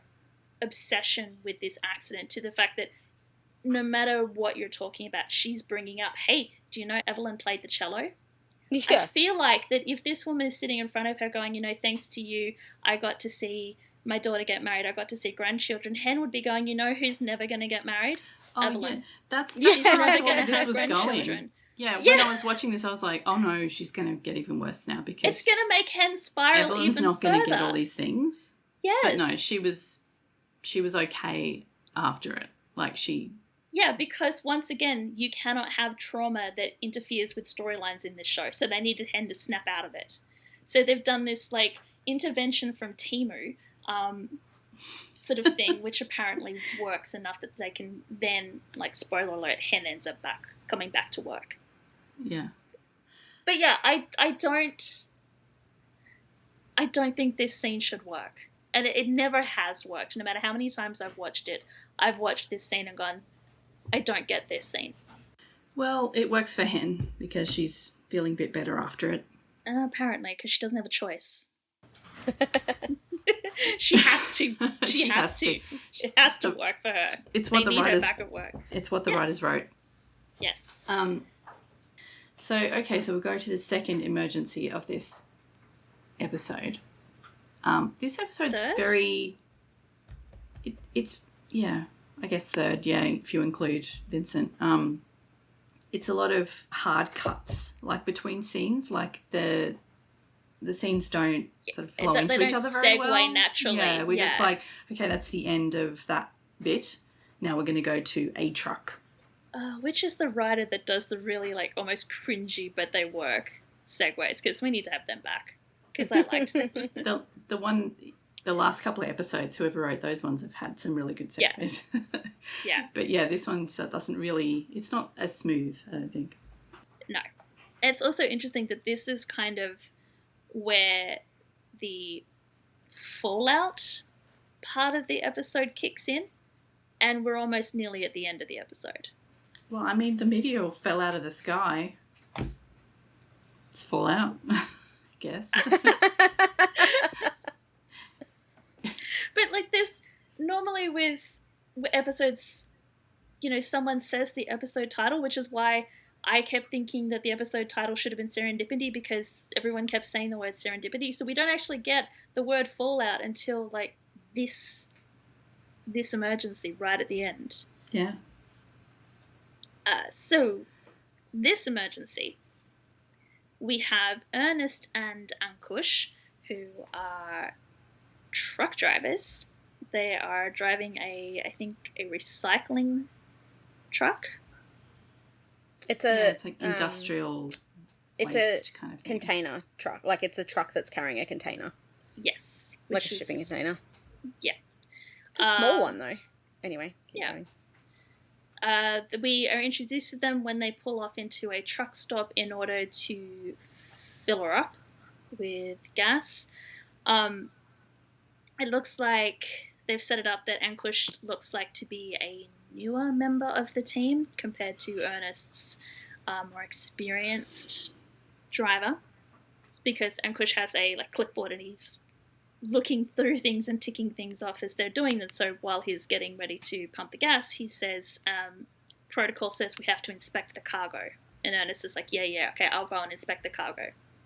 So we see as he goes to the back of the trailer on the truck, there is a giant red sticker on the side that says combustible 3. Which basically is... They stay on it for ages. I'm like, oh. Yes, it's combustible. Yes, it's combustible. Did you get that this is combustible? Because this is combustible. Hang on, is something in the truck combustible? I think it apparently. Yeah. Oh, shit. So combustible 3 basically means that it's flammable liquids that either have a specific flash point, which is the minimum temperature at which the liquid will turn to vapor and can ignite. So either the flash point is a certain temperature or the liquids have been heated and are being transported above or close to their flash point. Oh. But unfortunately, Ernest discovers that it's not just combustible items in the back of the container truck, because there are large steel drums hidden up the back of the container with radiation stickers on them that says that they are transporting CO60, which is cobalt-60, which is nuclear waste, pretty much. Yeah. Yeah, so the company is cutting corners and they're not supposed to take radioactive waste through the middle of the city. And I'm pretty sure that if they had radioactive waste legally, they should be marking the outside of the truck to indicate that there's radioactive waste in there, not just combustible. Ankush is trying to look at the manifest of what they're carrying, basically, and he can't see anything unusual on it. And Ernest, who's the other truck driver, says, do you see any steel drums on the list? And he's looking over at him. Yeah, it literally turns 45 to 90 degrees. Yeah, he's not paying attention at all. And is staring at Ankush while he's supposed to be driving, and he does not... I don't know what has happened, whether he's missed a turnoff, but they're headed for a tunnel which appears to be under construction, and I have a feeling that traffic has been rerouted because there's a lot of cars heading towards him. Yeah, maybe this one lane has been blocked off or something in there. Yeah, it might. I feel like maybe the in lane has been cut off and the out lane is only working. Basically, he's not supposed to be going that way. And there is a traffic guy who's trying to catch their attention, wait, you got to stop. And Kush notices first, gets Ernest's attention. Ernest sort of slams on the brakes, which just causes the trailer to jackknife. So they start careening around inside the tunnel, trying to avoid cars, and eventually end up sort of at the side of the tunnel up on some like concrete pylons, which would be fine, except then another car comes and slams into the back of them and explodes. And everything catches fire. And there is a guy in the tunnel who was watching this happen, and we see from his perspective that the truck that is hit, Ernest's truck, has caught fire and is burning, but it's the normal red-orange flame, whereas the container on the back of the truck is also on fire, but that's bluish-white. Yeah, it's weird. It's weird, actually. Two flames next to each other are different colours. It looks really... Yeah. It's a cool effect. It is. So he calls 911 and he gets Maddie and tells her that 2 trucks just collided. They're on fire. The whole place is filling up with smoke. And as Maddie is taking this call, Josh's spidey senses start tingling. He sort of scoots his way across over to Maddie's station. And as Maddie is getting more information, he realizes that there are other people around in the other stations who are answering calls about the accident in the tunnel. So he takes control and he tells everybody to reroute traffic around the tunnel until they know what's burning in there. They're not letting anyone in. They're not going to take any chances. Yeah, Maddie confirms that the fire is white. Yeah, that's when Maddie says, did you say the fire is white? Yeah, so we don't get anyone saying what it is until later when, the 118 arrive and they take a look at it. And then Eddie says, I put my money on magnesium. Because apparently Eddie knows all about hazardous waste. Yeah. I mean, he's been in the fire... He's been to fire school. For a long time. Yeah, that too. He knows about stuff. So they can't put... If it's a magnesium fire, they can't put water on it because magnesium reacts with water, so they need... liquid nitrogen. Fire. Yeah. They need liquid nitrogen instead. So they get that on the way. Yeah, Ankush has managed to get himself out of the truck at this point and is on the ground. So he's easy enough. They scoop him up, put him on a gurney, get him out of the tunnel. But the cab of the truck is kind of crumpled in on itself and Ernest is trapped behind the steering wheel. So they wedge the jaws in and try and move the front of the truck, but they're not able to. And this is where Bobby goes, okay, we've got alpha level radiation in this smoke. We've got to get him out of here soon. And this is where I was like, how are they not playing radioactive? Because, we're so used to the needle drops in this TV show. Maybe that's just a little bit too on the nose. Yeah, it's not dramatic enough. Too on the nose for 911? I know. Yeah, so Ernest becomes he wakes conscious up and again. starts screaming, basically. And he becomes calm very quickly. No, Bobby tells him to be calm. And he does. He's like, ah! And Bobby's like, be calm. Be calm. And he's like, okay. Oh, my bad. Okay. Okay. What's going on? And then he's just like, oh yeah, there's magnesium in the back that's burning, but you need to get out because there's cobalt-60. And Bobby's eyes just get wider and wider and he's like, oh, fuck. And he's like, you were transporting radioactive waste through the middle of LA? And Ernest is just like, company's cutting corners. What are you going to do? Anyway, so he does say on the radio, the truck contains cobalt-60, get everyone the fuck out of here. Yeah, that's exactly what he says on the radio. Yeah. And then he kicks fucking Eddie out of the tunnel. Says that he'll stay here, he'll get Ernest out, but everybody else has to leave. And Buck doesn't want to go. He's like, of course he doesn't. Bobby's like, get out. I want to stay with you, Daddy. Buck's like, Dad, no. Dad, you can't stay here. But eventually he's like, okay, let's go. And we see that the fire, the magnesium fire has spread and is starting to burn the exterior of the cobalt tanks. It's burning the stickers. Oh, yeah. I mean, the tension in this scene's great. It's just quite scary by this point. Yeah, you've got the ticking time bomb of when is everything going to explode. And they're trying to get the CO2 through, like the liquid nitrogen through, so they can get on top of the fire. And I do remember this being like super tense the first time I watched it, but when I watched it again tonight, I was just like, oh yeah, whatever, because I'd already seen it. Oh. Some of them really like lack the tension the second time. Like some of them hold up really, really well, and some of them it's just like yeah. Like knew Maddie what was and gonna Doug happen. like Maddie and Doug's is still super tense, but this one I was just like, yeah. Gee, I hope Bobby doesn't die. Yeah, no one gets, like, no one actually dies at the end of this one, I don't think. Unless I'm assuming the driver of the car that hit the back of the truck probably died because his car exploded. I don't think anybody cared about him. No. I don't think anybody went and checked on him. No one mentioned anything. He didn't play the cello. But yeah, Hazmat's not there yet, Nitro's not there yet, because there are too many cars trying to evacuate downtown, so they've been delayed. And so Buck's like, okay, they're not here, we're coming back to you. And Bobby's like, no. No. The cobalt has ignited, we're at gamma radiation level. And I was like, oh shit, Bobby's going to turn into the Hulk. That would be cool. That would be so cool. But no. Wouldn't it be cool though if like the gamma radiation then like the next couple of seasons was just Bobby having superpowers? Yeah. Bobby just hulking out whenever he gets mad. He can just pick up the fire truck when it falls on top of Buck. And then they wouldn't even find a cure. They'd just forget that he had those powers. Yeah.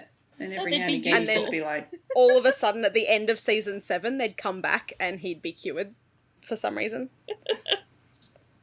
by the cartel in Mexico. Anyway, so spoilers. Bobby... I don't even know what you're talking about, but okay. Bobby grabs a fire extinguisher, which is apparently there. Just so happens to be like at his feet. Oh, look, here's a fire extinguisher that someone prepared earlier. I haven't used that the entire time, but should probably use it now. So yeah, it does nothing, pretty much. I think it makes things worse because as he's spraying the CO2 on the fire, it just creates more smoke starts billowing. And for this particular emergency, Bobby's wearing a gas detector, a portable gas detector on his uniform, which was at green. But as soon as he hits the flames with the CO2, that thing goes red. Yeah. So I think in trying to buy himself some more time, he's just made things 3 times worse. Oh. But thank goodness when he was out of the fire extinguisher stuff. What do they call? I'm sure there's a scientific name that's not stuff. The contents of the fire extinguisher. Yeah, once he gets through the contents of the fire extinguisher, he radios that he's out and where's the liquid nitrogen, and Eddie's like, oh, it's here, it's fine. Yeah, they don't really string the tension out very long. Yeah, the nitro has shown up as well as the hazmat team, which if the closed captions are to be believed, this is the same hazmat team that showed up in Ocean's 911. Oh, that's cool. And when you look at the wiki, which lists all of the guest stars and the people who were credited for this episode, it was also Captain Bowman, and it's the same actor that was in Ocean's 911. Which I guess makes sense. I mean, how many hazmat teams would you have in LA? Yeah. Yeah, and I guess that's why they took so long. It's just the one. But yeah, There's only one. It's just the one. He asks where the captain is, and Buck says inside. Bowman goes, how long's he been in there? And Buck just goes, too long. That doesn't help anyone. No. Give a rough time frame. You're a firefighter, not a civilian. Yes, Jesus Christ. Too long could be is it 2 minutes too long or 15 minutes too long? Because exactly. That's a vast difference when it comes to gamma radiation exposure. All gamma radiation exposure is bad, but 2 minutes exposure is going to be much better than 15 minutes exposure. Yeah. It's not as pithy and dramatic. Jesus He's Christ. It just reminded me of it reminded me of it's the start of Tombstone in Supernatural, where like Cass comes back, spoilers, and goes, Again. how long have I been gone? And Dean just goes too damn long. And then poor Cass like gets back to the bunker and Jack is a fully grown adult and he's just like, holy fuck, have I really been gone 20 years? Yeah. Like, Sam and Dean aged real well for 20 years, but like Jack's an entire adult. Like, Jesus Christ. That's right. And then I'm sure later that day Sam's just like, oh yeah, it was a real shit like 2 weeks, and Cass is like, what? Dean's been inconsolable. But like, use time frames, people. Time frames. But yeah, Hazmat get in, tap out Bobby, and they get Ernest out as well. Yeah, because once the Hazmat go in to get Bobby, the 118 get in with the nitro, which means that they're able to extinguish the flames so that the other members of the 118 can come in with the big circular saw. Because they can use that now that the fire has been contained and they don't have to worry about sparks potentially igniting the gas cloud. Or turning into the Hulk because of the gamma radiation. Yeah. I was a bit surprised they made, when Bobby came out, they made him go in the decontamination, hazmat tent thing to be, washed off and decontaminated basically. But they didn't do the same thing to Ernest. They just loaded him into the ambulance and off he went. Yeah, they're just like, bye. Yeah, he's had plenty of radiation too. Yeah. I guess maybe he was in the cab for a lot of it, so he would have been protected. Yeah, but the door was open. The door was open. He was I know, but he out in wasn't it. like standing right in and extinguishing and getting the smoke washing over him the way Bobby was. I don't think it mattered. Like, the people of Chernobyl weren't protected just because they were inside the house. Like, I guess also they're they're not putting Ernest into a normal ambulance. He's going with the hazmat team into like a hazmat special ambulance. Oh, is he? Okay, cool. Yeah. That's probably that why. Yeah, because they makes more walk him, sense. they push him past Chim and the 118 ambulance. Oh, I And just it's- figured that they pushed him past the 118 ambulance because Ann Cush is going in there. No, I'm assuming that considering it was the full hazmat team, he would have been continuing to go with the hazmat team, which would take him to a special part of the hospital where they could contain the radiation. I mean, it does make sense because he, requires immediate, emergency assistance, so they need to get him on the way to the hospital, but rather than wait for a while for him to have a shower. But then it's also hosing like him off. the drama of having, these two guys in hazmats strip Bobby of all of his equipment and put that into radioactive, like hazardous waste bags, and then build the shower and put him in it and hose him down. And Yeah. Poor Bobby, he just looks a bit shocked by the whole thing. And they do take Bobby to hospital. yeah. Yeah. Because we cut to Bobby in a hospital bed with Athena, and She's hovering, bless her. Dr. Alternative World Michael. We're full of the supernatural this episode. We are very supernaturally this episode. But I did actually say the same thing when he walked in. I'm like, oh, it's Michael again. It's Michael. I don't know what his real name is, what his name is in this show. He's just Michael. There's only one doctor in this hospital. There's only one hazmat team in this city. It's fine. Calloway. His name is Dr. Okay. Calloway. Michael Holloway. Dr. Alternative World Michael Holloway? Yeah, cool. Just Dr. Calloway is all we're given.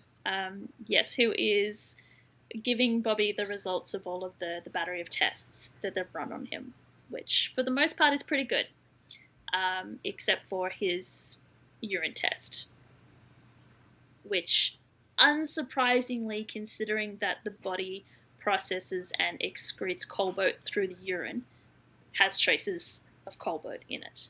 Liver enzymes are also not where he'd like them to be, but he's not about to sound any alarms yet. Could that just be because Bobby's an alcoholic? I mean, he hasn't been an alcoholic in a while, and livers regenerate, so... But he's also not ready to sound any alarms yet. However, he is cautious by nature. And they're gonna send him home, but he's got to have a bunch of tests to make sure that once there's a week no for the next 6 weeks. long-term effects. And Athena tells him that she is not ready to be a widow.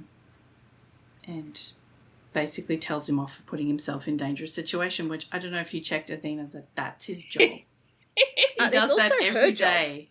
Like, yeah. She's been kidnapped by crazy people. She's been, like, what, Athena? Yeah. Just, like, 3 weeks ago, you hunted down a killer who could have still been a killer on your own. Yeah. Yes, I don't think you get to get across with him for that. No. But they do have a very sweet moment where they, share a smooch. We got a, I love you too. Yeah, you will not get sick on me. Oh, the you will not get sick on me line. I've gone, uh-oh. Don't cross Athena, Bobby. That's Gotta be healthy. foreshadowing. Yeah, the foreshadowing. Don't know what you're talking about. Bobby agreed. It's fine. He's not going to get sick on her. Deal. Yeah, Bobby agreed. Anyway. Ellen's seen the next episode. She knows what happens. The audience haven't. Yes, they have. I don't think there is anybody who is listening to this who has not seen 911 before. Actually, sound off in the comments if you are watching 911 for the first time. So we can make sure we don't accidentally spoil you. Okay, so we go from one loved up married couple to another loved up married couple, which they've been in it's traffic a nothing for scene. 3 It's a hours. filler scene. Yeah. They're back from the spa. They love each other. Everything's back to normal. They did just spend 3 hours in traffic, which undid the 3 days of rest and relaxation. I wonder what they did for the rest of the... Like, they went to dinner night 1. I guess they really did just rest and relax the other 2. Yeah, it was a spa, so maybe they had massage. Colonics? Yeah, well, no, Hen didn't want that. And Danny did the usual kid thing of emptying his bag onto his bed rather than actually unpacking. Yeah. He just wants the dog. Pretty classy. Yeah, fair. Same. In Danny's defense, Hen did just say unpack. He unpacked. Yeah. Yeah.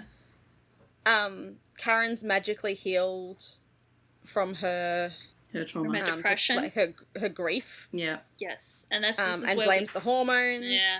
Blah, blah, blah, yuck. Because, women only have feelings when it's hormones. Hen says that she never cared how many kids they had, just that they had them together. Mm-hmm. And, apparently Denny was with his uncle. I missed that. Well, I mean, they were there for 3 days. I don't think they would have... I know that... I figured that he would have been with someone, but I wondered if it was, like, Karen's parents or something. I don't think Karen was leaving him on the couch with, a box of cereal for 3 days, although... Again, apparently that's what she's been doing before, but 3 days might be pushing it. No, I just wondered if, like... She's not he was with John Karen's Winchester. parents or something, but no. And, but cereal and spaghetti and SkettiOs. Yeah. But yeah, filler episode. Apparently everyone in the Wilson household is fine or back to normal. Great. Go to get the dog. And I'm going to go get Paisley. Yep. So they do still have the dog, which they acquired in, like, the first season? Second season. It was from the earthquake. Oh, yeah. That's right. Good They continuity. stole the dog from the dead person. Yeah. So Bobby and Athena walk in the door and they're obviously having a conversation on the way in, but we only hear, like, the end of it. And as they walk in, Athena says something like, "It is indeed." And that's all we get of that conversation. And I'm like, yep. What? Did he say something like, "It's good to be home" or something first? And then she said, like, they cut it. It for was just a time. They're weird. just like, no, got to have Denny complaining about his dog. We've got to cut the first half of that sentence. But anyway, everyone's there. Everyone including Michael and the kids. So they came over to make them dinner. Yeah, Michael figured that he would drop the kids off and let himself in and use their kitchen. I don't know how I would feel if I came home from a long day and my ex-husband was in my kitchen cooking. Yeah. Yeah. He's, very much still part of their little family, isn't he? He's like, I designed this damn house. I designed this damn kitchen. His name is probably still on the lease or the deed or whatever. Yeah. Maybe. bless him. But anyway, I would be happy to get someone to cook me dinner after a big. Oh, yeah, yeah. I'd be very happy to come home and have a home-cooked meal after the day I've just had. I don't know if I'd want my ex to be the one doing it, though. To be fair, he's not Bobby's ex. He's Bobby's friend, so Bobby's like, fuck yeah, dinner. Do you mean he's not there for Athena? He's there for Bobby. Yes, they're besties now. Right. But anyway, the kids are quite worried about Bobby because the truck driver was on the news and they said that he has lung damage and that he could get cancer from being in the tunnel. And Bobby sort of brushes them off and goes, oh, he wasn't wearing the protective gear that firefighters wear and he was in the tunnel a lot longer and I feel fine. They start talking about the implications of the truck crash and the discovery that the truck had cobalt-60 on board. It's going to spark, forgive the pun, massive investigations, and Bobby hopes that Ernest is ready for what's coming. And May pipes up, of course she does, and says that she thinks that they're gonna like get this segue in. She's like, I think he's brave for telling the truth and standing up for what's right. And you can just see her like very pointedly staring at her mother as she says this. If more people stood up for what's right, the world would be a better place. Mum, yes, do you hear me? You hear that, Mum? And then the oven timer, like serendipity. The oven Saved timer by dings. the bell. Yep. And Michael's like, oh, that's dinner. I'm just gonna go deal with that for 15 minutes. Bobby's like, great, I'm going to go take a shower. Yeah. An actual shower, not a hazmat shower. Which just leaves Athena and May staring down at each other. Don't know where Harry went, but away. I'm assuming Michael scruffed him and dragged him into the kitchen. Yeah. Just like grabbed him by the back of his t-shirt and was just like, nope. You're coming with me. I need help with the dinner. So Athena, she does have a very, I guess mature reaction to the essay thing, in that she doesn't get cross with May for any of it. She just says, she tells May that she read it. She's a police sergeant, not an officer, and maybe it seems like it shouldn't mean much, but she worked very hard for that title, and, May says she can fix that. And Athena's like, good, then it's all set to go out. And the admissions officers are going to be very impressed with you. And May's just like, you're not mad? May is waiting for the other shoe to drop. Yeah, she's like, what do you mean it's good to go? But Athena does say that she's, you and I might not always agree on the choices that we make, but I'm proud of what I do. And I hope that one day when you're my age, you'll be able to look at your daughter and say the same thing. That's what I want for you. She gives May a hug. Tells her that she loves her. May says, like, I love you too. Athena disappears. I don't know where she's going. Maybe to get changed. Maybe to help Bobby shower. Who knows? And Michael comes up behind May, who's obviously realised that it's safe to come out of the kitchen. And May turns around and says, I kind of wish that she was just mad at me. Like, I don't know how to handle Mum being nice to me like this. Yeah. And Michael tells her, welcome to being a grown-up. When no one says what they mean and everyone... Yeah. Oh, so we're at the end. We're at the end montage time. The end montage where we try desperately to tie all of the storylines together to the theme of the episode, which apparently is fallout and not serendipity. Yeah. And we get Hen doing the voiceover for this one. And she tells us, as I think it must be the next day, as Athena is getting the kids ready for school, that life hits you head on sometimes, and there is always going to be pain and fallout that comes with it. Yeah.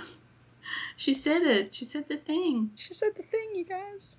She said it, and Eddie said it earlier, and then Ernest is about to say it because we do get a cut of him doing some kind of little press conference that Channel 8 News is broadcasting with the Chiron truck driver whistleblower sheds light on dangerous and illegal nuclear waste transport, and he says that Thanks to a lot of brave souls, this city dodged a bullet, but it ain't over. People need to know what happened, and today the real fallout begins.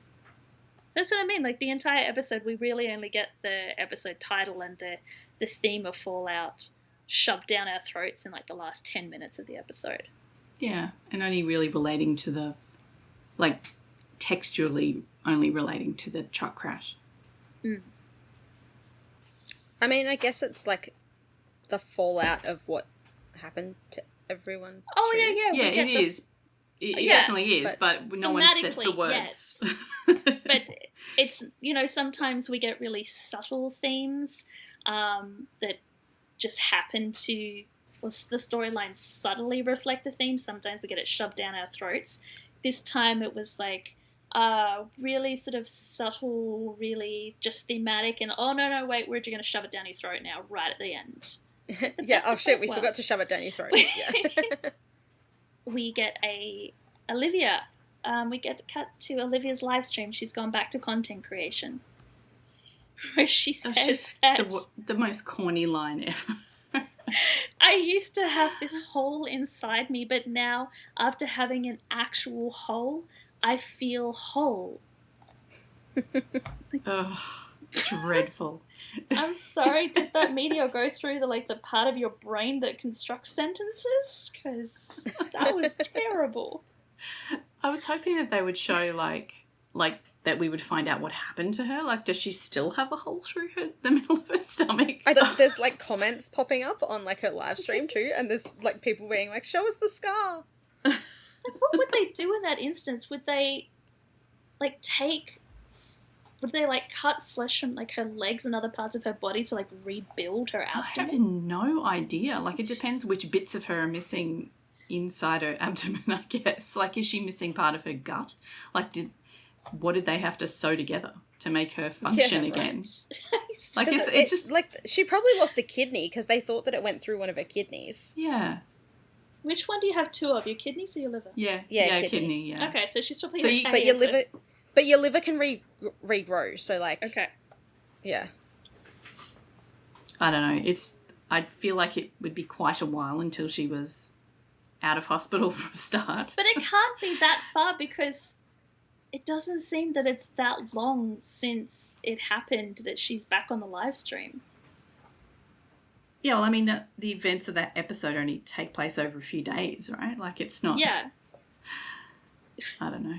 Timey-wimey. Let's just... I mean, if Chim can heal from a rebar through the brain after, like, 4 weeks after 2 or whatever weeks, it was. Fine. Yeah. It took... Yeah, let's not get caught up on the time. Speaking of time, we do get a little bit of a timestamp because after Olivia's live stream, we cut back to Frank's office, where Maddie has shown up for another appointment, even though she's not meant to be there for another week. And she tells Frank that she just really needed to talk to him about how she really felt about killing her husband. Yeah, but we don't get to find out what that was yet. No, we don't get to hear that. We're going to go back to the Bethina household, whereas Hen tells us that we can spend our days trying to understand the pain, and we should. That's how we heal. Athena is frantically Googling radiation poisoning. Don't do it. Don't do it. Oh, no. No, Dr. Google is never good. No. And we see Hen is back at work at the 118. Oh, and it's really hugs cute. Her. Yeah. She walks out of the locker room and she gets like a group hug with Eddie and Buck and Chim. And then Bobby walks over and gives her a hug, and then the others just like stacks on them. Yeah, they makes it a glom massive on. hug. It's great. And Hen finishes her voiceover by saying that we must always remember that it is not trauma that defines us, it's how we choose to react, how we choose to move on. And then as Chim and Hen head for the ambulance because the alarm's going off, Chim goes to like get in the driver's seat, and Hen goes, Chim, I'll drive. Yeah, her trauma is over. Yeah, because it was inconvenient for it to go any longer, so she needed to get over it quicker. And that's the end of the episode. So at least this one's ending on a upbeat note. We've had a few downers the last few episodes, haven't we? We've got, it's positive, it's uplifting, the band's all back together. Yay. For now. Yeah, like I said, this episode didn't flow as well as other ones have. Like each of the scenes didn't really relate to each other, so it was just like a shoved together bunch of different things that happened. Yeah. Like in other episodes, we have got those cool segues and like things have joined together in different ways. But the clever writing where they've linked each scene to the next one. Yeah, that it was lacking that. And as we said before, the theme was kind of there and kind of not, and then just got rammed down our throats really hard at the end of the episode just to make sure we really got what the episode was supposed to be about. Even though I'm not sure the episode knew what it was supposed to be about. Yeah. This one was very much a, like, let's wrap it all up. Yeah. In a neat little package. We've had enough of trauma. We need to move on. Let's just end this part so that we can move on and get on to other parts of the story. I think it's also because they go on, they do next week's episode, which is the Christmas episode, and then they go on like their winter hiatus. So they needed to get everything resolved so that it wasn't dangling over the next couple of months. Yeah. Yeah, I forgot we were coming up to another Christmas episode. Yes. Yeah, so tell us about next week. Next week, the holidays are more naughty than nice for the first responders. Oh, that sounds exciting. The winning team responds to holiday-themed incidents, including a shopper pushed over the edge, a woman who is literally having a blue Christmas, and a luggage handler accident on a tarmac. Meanwhile, Maddie revisits her past to embrace her future, and Bobby receives some shocking news. I have zero memory of this episode at all. It's also missing possibly two other major storylines in that summary, because the triggers for this episode includes discussion of a brain tumour / cancer, discussions of domestic violence and abuse in therapy, including flashbacks, a parent threat, a child having to do CPR, and PTSD. Wow. Any of that ringing a bell? Like, I remember some parts of this episode, but I don't remember the emergencies of this episode. I think I'm getting this episode confused with, like, the next Christmas episode as well. But that's okay. I'll watch the episode and I will be refreshed. That's it. It's kind of nice sometimes when I watch episodes I don't remember, because I'm just like, oh, it's like a new episode. Anything else we want to say about this one, though? No, I don't think so. It was very much a, like, wrap everything in a nice little package episode. You will be interested to know this, perhaps, Ellen, that Frank is, like, the fan fiction therapist. Every buddy fanfic that I've read, if somebody is going to therapy, it's Frank. It's always Frank. It's always Frank. That makes sense. Is Frank going to come back and be like a regular therapist for them, or is this just this episode? He does come back. Okay, good. Probably not as often as fanfic would like to have you believe. I feel like Buck and Eddie have way more therapy in fanfic than they do in the show. Oh, absolutely. I feel like it's like at the end of a Marvel movie when it just like black screen and then white writing and it's just Frank will return. In like 2027. Yeah. Well, if anyone else out there has any stories or tidbits to tell us, let us know and tell us what you thought about this episode by leaving us a comment in all of the places where you can leave comments for us. Spotify, YouTube, on our blog, all that stuff. It's all at thatweewooshow.com, or you can tell us on social media as well. So thank you very much for listening this week, and we're going to see you next time to talk about episode 10, Christmas Spirit. See you then. Bye. Bye. 911 is a fictional show, but many of the situations portrayed happen in the real world too. If any of the topics we've discussed in this episode have affected you, please know you're not alone. You can call or text numbers in your country for help. Just Google crisis support in your location to find out the number. If you enjoy our podcast, you can help us out by leaving us a review on Spotify or your preferred listening app, and by sharing our social media posts. Find out more at thatweewooshow.com.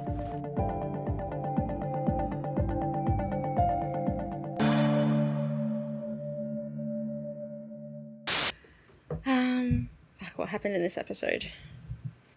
Bobby Hulk's out. Oh, I really wish. Okay, someone write a fan fiction about that. About what? Bobby hulking out. Oh, Bobby Hulk. Yeah, right? Oh, that would be so good.